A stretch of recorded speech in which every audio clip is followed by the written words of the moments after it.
regard to our first title, which is fiscal, obviously everybody's more than aware at this point about the town's upgrade and its bond rating. The savings we had were able to achieve by refinancing our debt, some $736,000.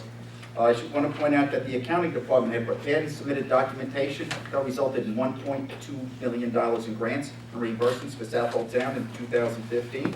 We continue to monitor our fuel management system and fuel efficiency. I'll talk more about some capital projects down there in a minute. We've actually, our Human Resources Center, Karen McLaughlin, is actually, her operating budget, she had actually come in $220,000 under budget this past year, and that I think deserves special mention. Every department head does a great job about towing the line and holding the line, but $220,000 for what's essentially a pretty small budget is a great, monumental achievement. Community Preservation Fund revenue for 2015 was about $6.5 million. Our new Justice Court Director and our Justice William Price have able to secure about $3,600 in grants for upgrades to the offices there. We actually, at the transfer station, this is mostly revenue generated. I don't know if you remember, we instituted an e-waste program.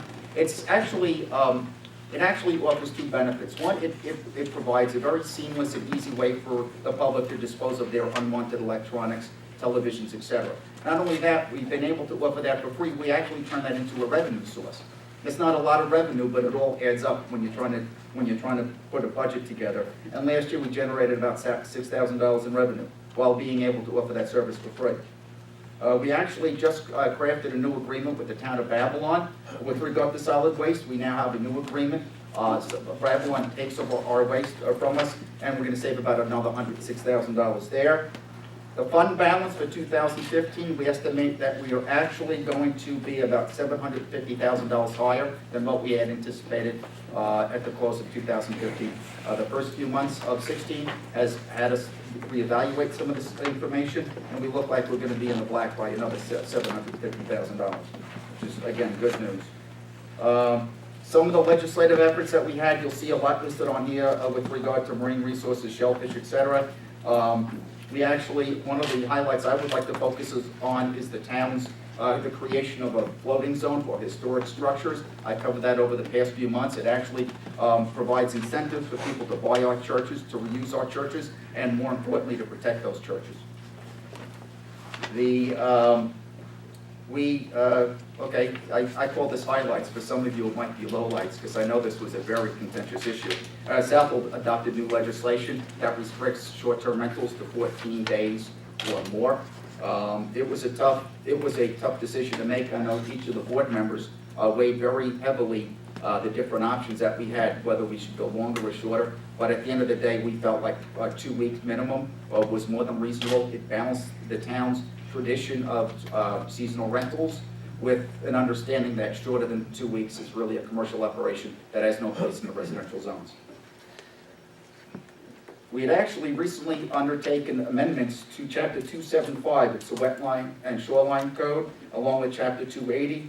We basically reduced redundancies there, requiring separate reviews by separate departments, trustees, zoning board of appeals. For many of you who are applying for permits, I think you'll come to appreciate that as you go through the process. With regard to the environment and planning, we saved last year about 21 acres of farmland were preserved through the land preservation program. Another 10 were preserved through open space. I also want to mention that this is always a moving target. It's difficult to call out 1 year's worth of preservation because it's an ongoing process. We have what Melissa likes to say is a lot of properties and a lot of big projects in the pipeline. These are projects that sometimes take a year, maybe 2 or 3 years to close. But they're substantial projects.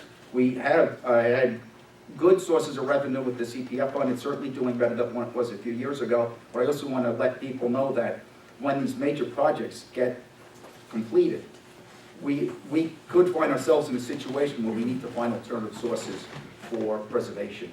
The Community Preservation Fund was never meant to be our sole source of funding for preservation. It was meant to be supplemental in addition to our traditional sources. So we probably have to start talking in the near future about an open space fund or something like that. It's too early to talk, to say let's put that on the table because we need to see where the future is going with regard to preservation in 2016. Some of the things we've undertaken for protecting the environment was stormwater abatement projects on Old Sound Avenue, on Westview Drive in Mattatuck. In the budget I proposed and that the board adopted, we actually have an additional $250,000 for new projects in the coming year, 2016, to continue our effort at stormwater mitigation and preventing it from reaching our bays or creeks and our estuaries. We've actually partnered with the group for the East End. We've been able to offer 60 stewardship and environmental programs at Downs Swamp Preserve. These are some of the most popular programs we offer. The crowds that turn out is just wonderful. It's great to see it. On Earth Day celebration alone, we actually had over 400 participants. With regard to deer management, which I hope you all appreciate is in fact an environmental issue. We had actually harvested about 250 deer, and we donated about 150 deer were donated. Since the program's inception in 2008, we've harvested 1,390 deer, and we've contributed 35,000 pounds of venison to food banks on Long Island, Feeds New York, Long Island, CARES groups like that. That's a pretty substantial amount of venison, which is very healthy and certainly in demand by those organizations. In the interest of plug-in hybrid vehicles, we've actually been slowly converting the fleet at the Human Resource Center to electric vehicles. We've actually installed electric charging stations here at Town Hall and at the Peconic School in Peconic, and those are for public use. We've completed our first year of single-stream recycling. We estimated that we've saved about $30,000 from the traditional source separation that we were doing. We've also, I think, made the program much more convenient for people, and we think it's been far more successful now that we've allowed everybody to commingle everything into one. You know, the idea is make recycling as convenient as possible, and we'll certainly get better participation. We have actually we've completed the first draft of the land use drafter of the comprehensive plan. We've had community meetings, Hamlet-based meetings. We have actually submitted, Heather Lanzer, I'm going to speak to Heather, who was actually able to qualify us for a grant covering about $165,000 in costs for completion of the comprehensive plan update. It's going to be a very comprehensive chapter, certainly the hardest, but I think when it's all said and done, it's going to be a chapter that we're all going to be very proud of. With regard to personnel, town governance, town facilities and assets, we actually, you might know, have transferred code enforcement functions from the building department to the town attorney's office. We've actually added staff already, so that we've added one part-timer. That's allowed us to offer code enforcement on nights and weekends, which had always been one of the issues we had in the past, the infractions that would take place on a Saturday. We're able to respond immediately now with the part-timer, who's been very good. She's been out in the field. She's been working very hard. We are adding a new employee, so that'll bring us to 2 full-timers and 1 part-timer in the new year. We should start probably getting that process underway very soon. We just wanted to take care of some other vacancies in some other positions. And that way the new office will also have a specific and particular focus on fire marshal, fire inspector duties. We've listened to the fire departments, we heard them. We need someone to focus more on fire issues. We had actually bid out the highway maintenance building. It's actually, for the most part, I believe, do I have my engineers here? I don't know if it's underway yet, Vinny. Did they start? No, they surveyed it out for the footprint, but so site work is underway. The winter is holding them back a little bit. Site work is underway. And we completed the new fueling station at the highway yard. That was important for so many things. First, it updated our very antiquated fueling system that we had. It's state-of-the-art. It also gives us a much larger capacity for fuel storage. One of the lessons we learned during Sandy is you don't want to face the after effects of rebuilding a community with no electric, no power, and about 300 gallons in a gas tank, or whatever it was. We had down to 1,000, I think, at one point, and that got pretty hairy. So now we have a capacity of 7,000. We actually purchased Pike Street parking lot in Mattatuck to ensure that it stays municipal parking. What we're going to do over the next year is we're going to take up a comprehensive review of all of the municipal parking in Southold Town, and we're going to identify ways that we can expand and create more parking in each of the downtowns. Parking is always a critical issue. There's not a lot of space, and very little for parking, so we're going to come up with some creative solutions, hopefully, as we undertake this in the next year. I want to mention with regard to personnel, we have a new government liaison officer, Dennis Nodkar, who's in the audience. He replaced Philip Belts, who you all know retired, and it was a long search. I think we did a good job. Everybody knows Dennis, president of the local anti-hunger organization CAST, and active in many community activities out here. We have been participating in monthly leadership academy meetings with all the department heads. I think they've been successful. In the new year, we're going to probably go in a new direction, but you know, focusing more on particular issues. I think it's had a good impact, and I think the people, the department heads that participated will tell you that it's been very useful.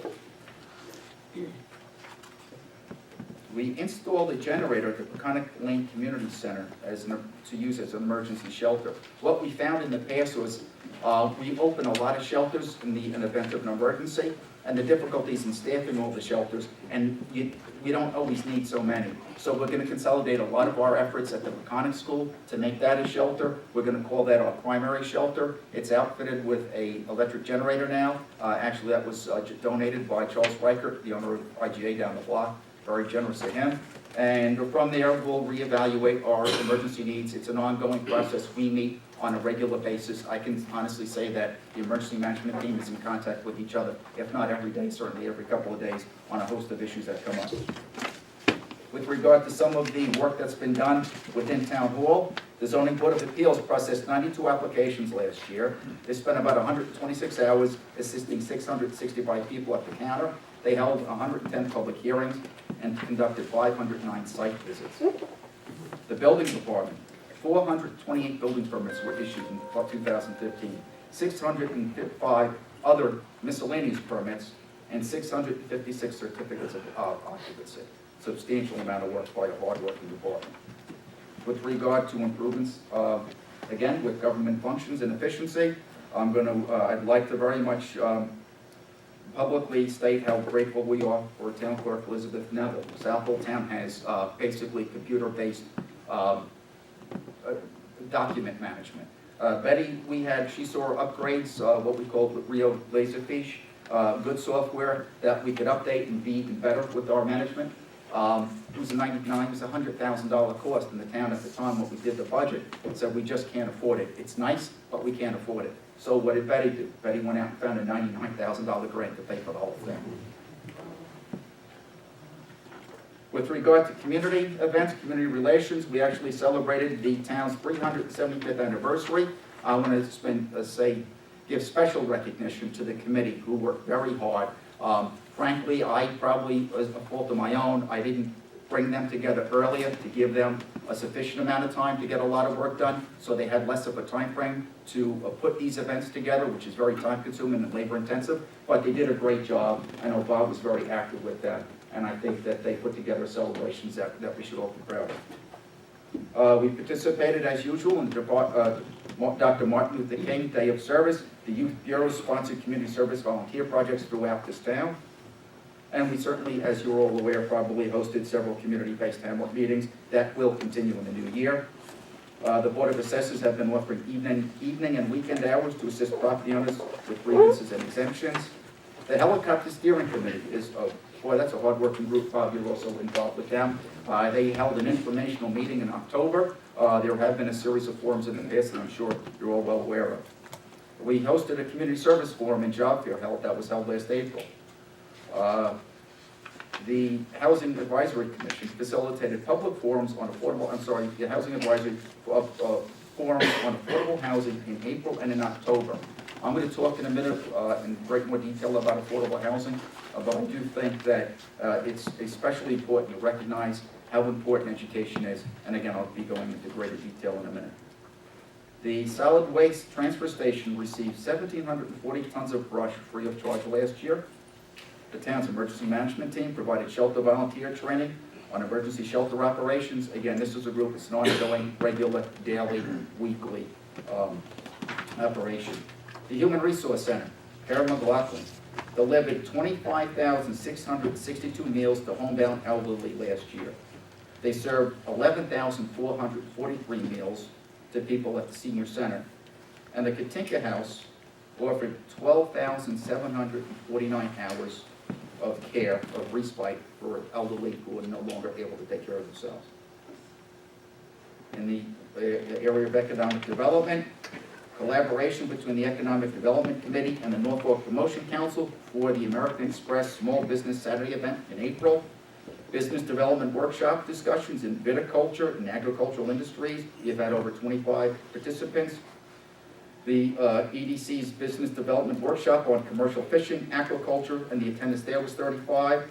Continued work on tax abatements for improvements to new businesses and existing businesses. In the area of health, human services, public safety, we've added 8 new officers as of 2015. They've completed the academy in June, and they're out on the road serving the public. We've also been able to create a second highway patrol unit officer. We had one before that. With regard to our preserves, actually, we just recently opened the Forest Brook Property Horse Trail. Is that complete? That's complete. As you're all aware, many of the horse riders were relying on Cedar Beach to take their horses down to the beach. There's very limited opportunity for horse owners in Southold to ride their horses. We saw this as a good opportunity for a parcel of property that really hadn't been used in over the decade that we bought it. The Recreation Department is continuing to diversify its programs in 2015. We will do more in 2016, and we had about 2,600 participants last year. The Justice Court purchased a standing metal detector, handheld detector, and added 4 new court officers for security in the court, the hearings and trials. And let me just say emphatically that we know that's just a Band-Aid. Again, I will talk in a minute about some initiatives for 16, but one thing I think the board is committed to doing is identifying a solution for a new Justice Court no later than the end of this calendar year. It's waited long enough. With regard to the environment and planning, we've continued comprehensive plan updates focusing on land use. We've enhanced outreach strategies to landowners with regard to private conservation and other preservation options. The engineers have completed an evaluation of all energy efficient improvements at Town Hall and other facilities, and we hope to have work underway. We're replacing, as we go, inefficient streetlight fixtures with more efficient LED fixtures. We are going to, in the near future, install what are called big belly waste recycling systems that compact garbage, promotes recycling, and reduces the need for the barrels out in our communities, such as Love Lane and other locations. We're going to hire a part-time wildlife manager. The wildlife manager will be working with the Deer Management Committee and other groups to identify ways of bringing some level of management. And we have a real problem with wildlife in management in Southold Town. We have the deer, the overabundance of deer, the overabundance of Canadian geese. These have not just health consequences, but like I mentioned earlier, environmental consequences. This wildlife manager is going to be tasked with some very important work, but we think we can find the right person to help us develop some solutions and some programs that we can implement. I mentioned the inventory of the municipal parking.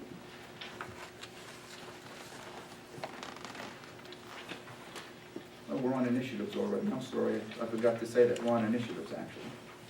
Personnel, town government. We will complete the construction of the new maintenance facility at the Highway DPW job. We will complete FEMA-funded repairs to road ends, such as at Norman Cliff Park.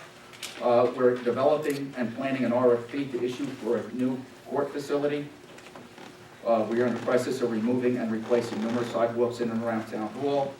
We'll continue to implement records management forms and workflows to streamline and automate daily department tasks. We're doing an inventory of all town offices and buildings and developing a schedule to either update or to replace those structures. With regard to community relations, the Board of Assessors will continue to offer evening and weekend hours. The Housing Advisory Commission is going to focus on more education in a year by partnering with community organizations such as local chambers and etc. I think there's a real misunderstanding about affordable housing and who we're trying to help. And again, I'm going to talk about that in more detail in a minute. We're going to have a public awareness seminar probably in the next 2 months with regard to town's emergency management goals and objectives. We do quite a bit. The one thing we haven't done well is letting the public know what we're doing. And from time to time, we have an emergency and we issue a state of emergency. Many people in the community don't exactly know what that means. And it has been our job and it will be our job to let the public know and also know more about our programs, where to go in the event of emergency, how to be prepared, those sorts of things. The Economic Development Committee is going to identify art organizations in Southold Town and develop an arts consortium. One thing that group recognizes is that cultural arts are good for the economy in Southold Town. We are implementing an online registration program for activities at the registration at the rec center. The police chief has started a remodeling and installation of a new radio dispatching system at police headquarters. That brings us up to current standards, current technology, and that improves public safety. We have actually implemented Meals on Wheels programs on Fisher's Island. It's an island that I know it's not close to the mainland, but they aren't forgotten about. We try to bring as much services as we can to Fisher's Island, just like the rest of the community. We are going to be constructing a new dock and a walkway down at Cliff Park, many of you are familiar with. We're going to install a walkway in Ashwaubenon Preserve for the Bay to Sound project. And we're also going to do an evaluation or feasibility study of the expanded use of social media by town government. It was mentioned in a local news article some months ago that Southold needs to come in to a new era, and we think they're right. It presents some challenges, but at the same time, we don't think it's an issue that should be ignored, and we think we could probably maximize our service to the public with regard to notifications, etc., by utilizing more on social media. So we'll be undertaking that. Okay, now, and I'm sorry, I felt like I went on too long just on that one. I said I was going to pull us over. Some of the issues, and I think these are issues that need special focus. And the first one I'm going to start with is affordable housing. I'm going to read a little bit. Usually I'm not comfortable reading. I'd rather just wing it. But there's some issues in here that I just want to make sure I don't overlook. But it's important to know that historically Southold has set specific goals to provide benchmarks to measure success or the lack of success in meeting its public policy goals. We've established percentages, hard numbers, tonnages, you name it, to use as a metric to measure our performance on a host of issues. In addressing affordable housing, we've set no goals, no targets, and no hard numbers. We know that the need of affordable housing is critical and have only a general understanding of how many new units are needed, yet we have produced nothing more than a wish list in the past few years. I am proposing that we set goals now. The Affordable Housing Commission has determined the need for affordable apartments as the most pressing need in Southold. To address that need, the town board should make a commitment to the community and to that commission that we will create no less than 50 new affordable apartments in Southold Town in the next 3 years. It's a very conservative goal. Some people said maybe too conservative, but it's 50 more than we have right now, and it's 50 more than we've created in the past few years. In order to do this, though, we must undertake a few things. First, we need to revisit the town code. Current density allows for up to current 6 apartments per acre. We need to revisit, and we need to take that to 12. That's substantial density. It's not density that the public is used to seeing in this town, but I think that we can allay fears and concerns by putting a cap on any project that should not exceed more than 24 units. But I think if we're going to be successful at creating apartments, we need to listen to the developers' challenges when they come and tell us, well, the code makes it very difficult because there's a critical mass I need to make sure that this is viable and stays affordable. And one of the things they always highlight is the code. The 6 per acre is just simply two owners to overcome. If we go to 12, we think we can generate more interest, apartments on fewer acreage, and like I said, we can always put a cap in place so that we know that no community that comes forward is going to be more than 24 units. We also think we can address the septic issue. One of the things we've heard in the past was that in order to build affordable apartments and meet Suffolk County Department of Health standards for a sewage treatment system, that they would need 50 units or more, the critical mass, to make it worthwhile. I've met with industry professionals, I've met with people that are developing projects in other locations, towns that don't have public sewers any more than we do, and we think the technology is already there, the systems are already there and already proved by Suffolk County Department of Health that you can build a community of 20 apartments with a good recognized sewage treatment system. And that's what we hope to be focusing on in the next year, at least I hope we will. I think we can reduce public opposition, which is always a big hurdle, by making sure that these proposals are scattered among all of the hamlets and make sure that any proposal is kept in the appropriate scale of the surrounding community. I'm not interested or looking at projects that are going to overwhelm communities. But I do think well-placed projects that are appropriate in scale and size to the hamlet won't have the negative impact that people might think. and I think it would be consistent with our character if we do it right. We can also, I think, further reduce public opposition by a far-reaching and ambitious effort to educate the public about our programs and about the people we are trying to help. One of the things, every time affordable housing comes up as a discussion in Southold Town, it's usually surrounding a specific project. Generally, there's a great deal of opposition, and I understand that. Some of these projects might not have had merit because they were too large or they were too out of scale. But one of the things that comes up is, I think, what I hear is a lack of understanding of who we're trying to help. And I've said this recently in another venue, is that I would urge anybody who's opposed to affordable housing to engage in this process as we move forward, the educational component. So at least offer your views, and also to learn a little bit more about what this project does. The people on this affordable housing registry, these are young single professionals. If you want to know who they are, and if you want to meet them, go down to your firehouse. Or wait till they respond to an emergency at your home and shake their hand, because they're the people we're trying to help.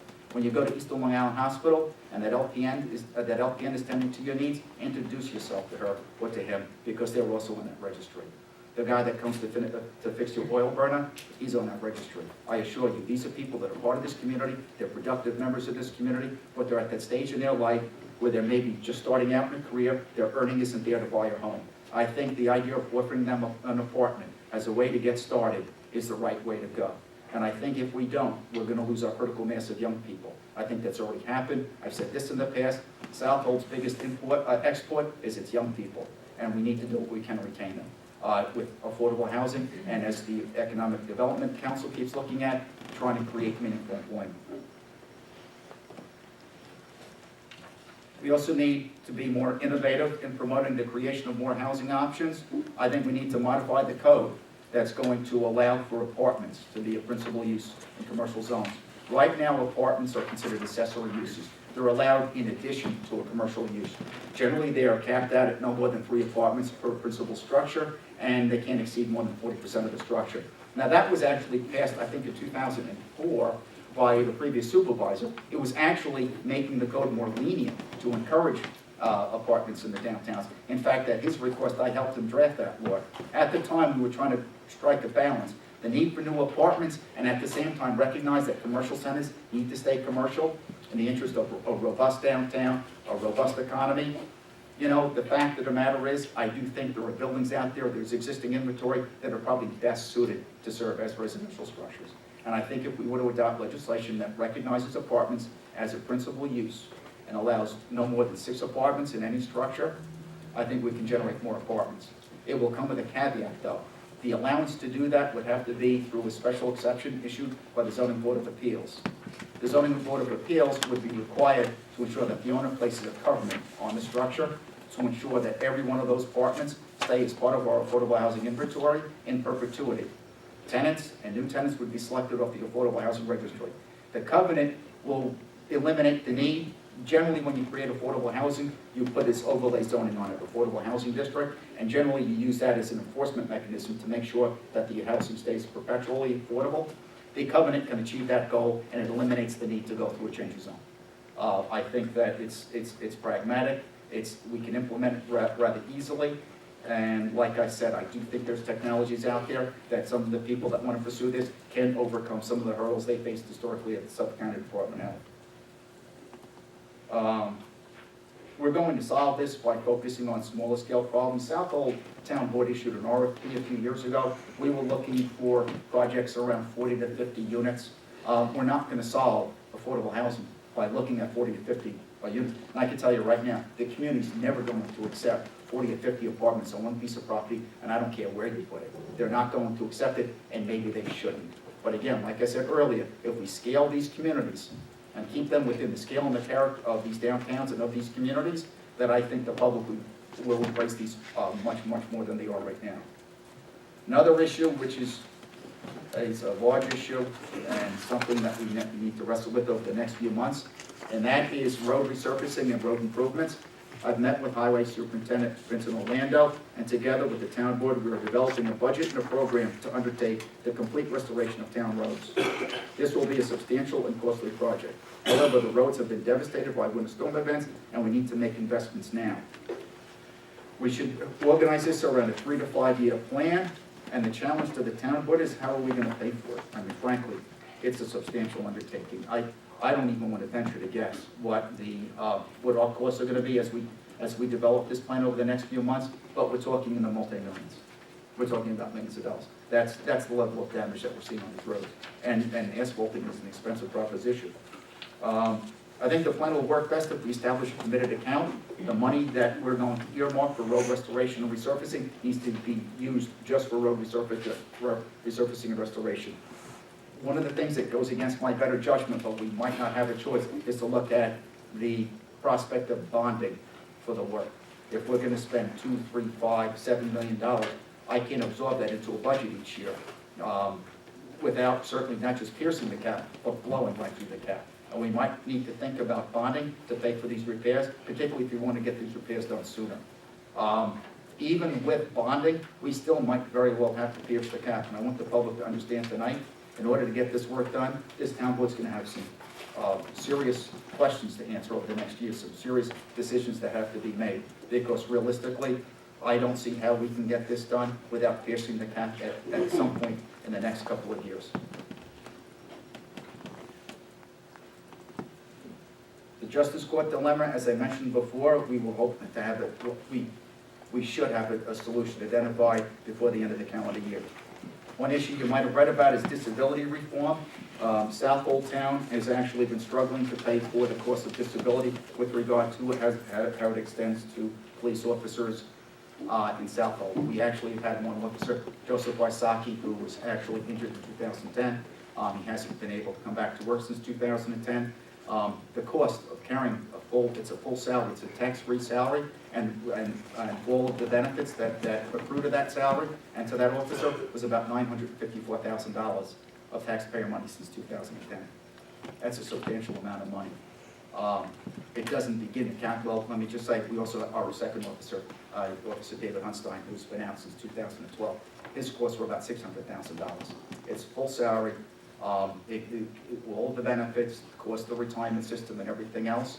You're talking about $1.5 million for two officers that haven't been able to serve the public because of their injuries. That doesn't begin to calculate the amount of overtime that's been created, because we need to fill those spots on the roster. The overtime cost, the cost of hiring new officers to replace those officers. Their applications are in for disability retirement with New York State. Officer Wysocki's was submitted 18 months ago. We've not been able to get any answer from New York State pension system as to when the retirement is going to be approved. That's not fair to him, and it's not fair to the taxpayers of Southold Town. That needs to change. The second officer, our application went in about 16 months ago. Despite repeated phone calls from Albany, we have not gotten any answers. Again, that's not fair to the officer, and it's not fair to the taxpayers of Southold Town. I think the state needs to look at serious reform with regard to how this all works. First, you need to establish a time limit on disability. I think currently, because the current leave is open-ended and indefinite, it can go on for years like it has. I think we need to establish a limit of no more than 24 months. That's more than enough time to determine if an officer is able to get back to work or should be retired on disability. If it's determined that they need to retire on disability, it should be done quickly, exponentially, to make sure that the town can move on with new spending for new officers. We should also consider an independent facilitator that would assign each case to ensure that the municipality is doing its job to provide all the resources the officer needs to get better, and at the same time make sure that the officer is doing everything they need to do to get better. I think New York State should also eliminate the tax-free status of an injured officer's wages. This serves no purpose. First, the officer is already assured of income and financial security during his leave under a separate 207 state law provision. This, quite honestly, to me, appears to be nothing more than a contrivance that was established years ago to buy the political goodwill of police unions, and it needs to be eliminated. Fourth, I would also propose that the state eliminate a policy that once an employee has restricted or light duty, in many instances officers can't return to full duty, but they might be cleared for light duty. When you offer an officer light duty, if they serve in light duty for 2 consecutive years, they're guaranteed to serve in light duty until they choose to retire or until they pass. That's a problem for towns. It makes towns like Southold very reluctant to create light duty positions because there needs to be, at some point, there needs to be a decision that needs to be made with regard to whether the officer can return to full duty should be retired from the system. The town just simply can't afford to create light duty positions and have them go on for years at the cost we're paying our current officers. That's a little bit arcane for most people. I deal with this every day, so it's a little bit more, yeah. Nitrogen reduction. I am renewing my call that all of the East End towns come together and create an alliance to address nitrogen reduction. This is a problem of regional significance, yet the needs of the East End differ a great deal from those up west. We need to coordinate our efforts at the local level to be sure that the needs of our communities get addressed. I have a very real fear that our needs will be eclipsed by the larger towns to the west. Further, the alliance will provide a framework for future action and efforts. The idea was modeled after the Peconic Estuary Program, the success of which relies on the coordination on participation of each of the towns and the villages on the East End. In November, the voters are going to be asked to vote to extend the Community Preservation Fund from 2030 to 2050. This is going to have a new caveat, in that towns will be allowed to use up to 20% of that money to be used for nitrogen reduction projects. I have every reason to think that that bond is going to pass in Southold Town. I think it's going to receive overwhelming support, and it should.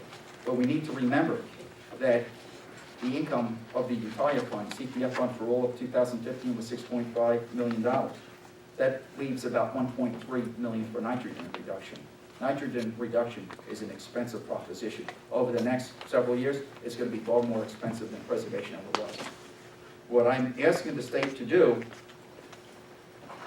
is the state to create a matching grants program. Like New York State, which incidentally created the CPF program. The CPF program is collected locally and distributed locally. New York State needs to put more of an investment in this plan. And I'm asking New York State to create a grants program, a matching funds program, so that for every dollar that towns spend on nitrogen reduction, the state will provide a like amount. If we raise $1.3 million and we spend $1.3 million, New York State should match that with another $1.3 million. That will double our ability to double our resources to address this problem. Albany has a solution. They have a vehicle to get this done. Right now, there's a $5 billion environmental protection bond that's been languishing in Albany for the last couple of years.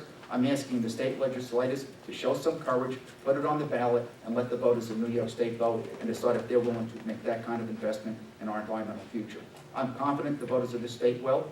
That will provide a substantial source of revenue for towns like Southold and other towns that are trying to address the very issues that we're partnering with the state and other municipalities to address. One other issue you might have read about, this is longer than usual, I'm sorry. You guys want a break? Coffee break? I've written something in the papers recently about the growth of and interest of wineries, distilleries, and breweries. New York State Governor Andrew Cuomo has made a particular focus on promoting these types of industries, these types of operations statewide. Southold is certainly a place where people want to invest in agriculture, and I think the interest in this is going to see a substantial amount of investment come to Southold. I think Southold right now has to start asking hard questions about what we want our future to be. Certainly, we need to find an accommodation for these types of ventures, but we can't let these overwhelm our community.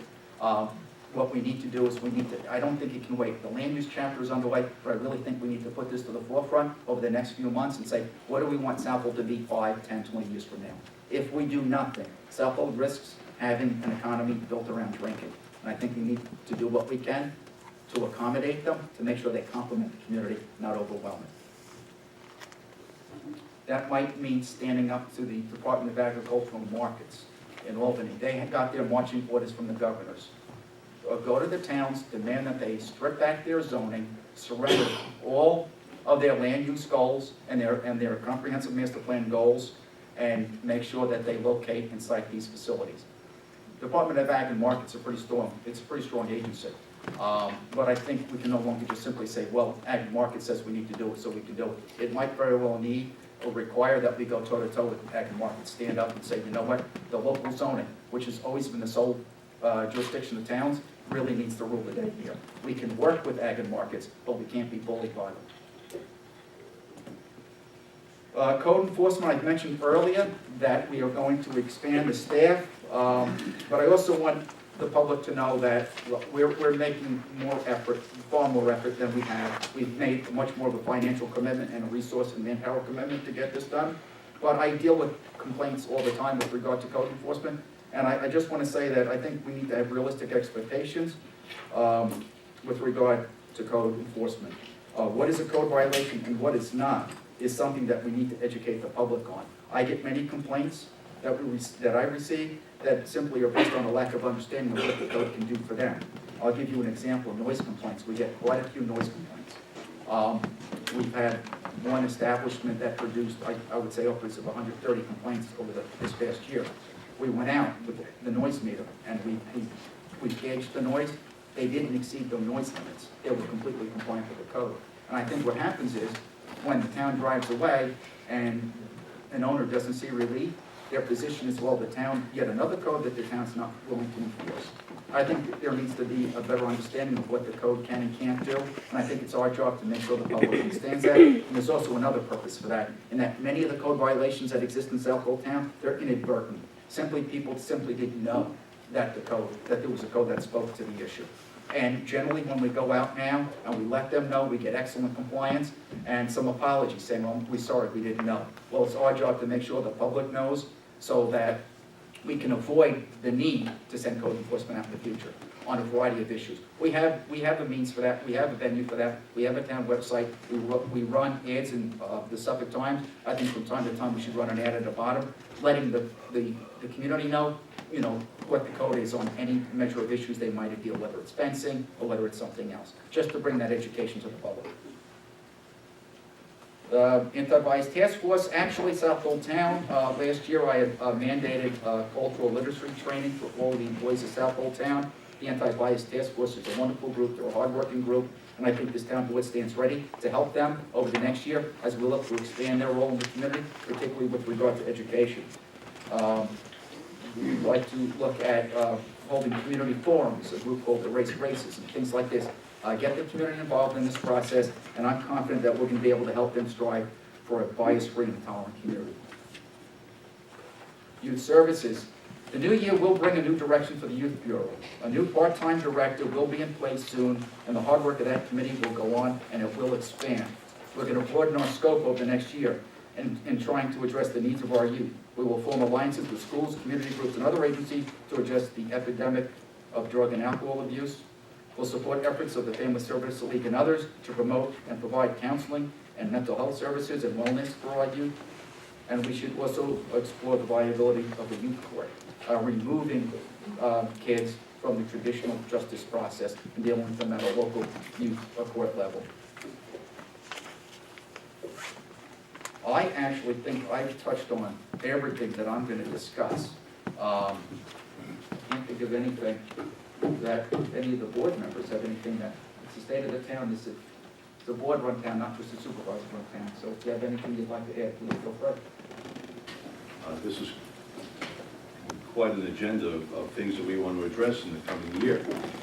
But I do want to make sure that it's understood that a lot of this is as a result of the public coming to us and asking us to address these issues or pointing out that these issues exist. And for that, I just want to say thank you because we are a community.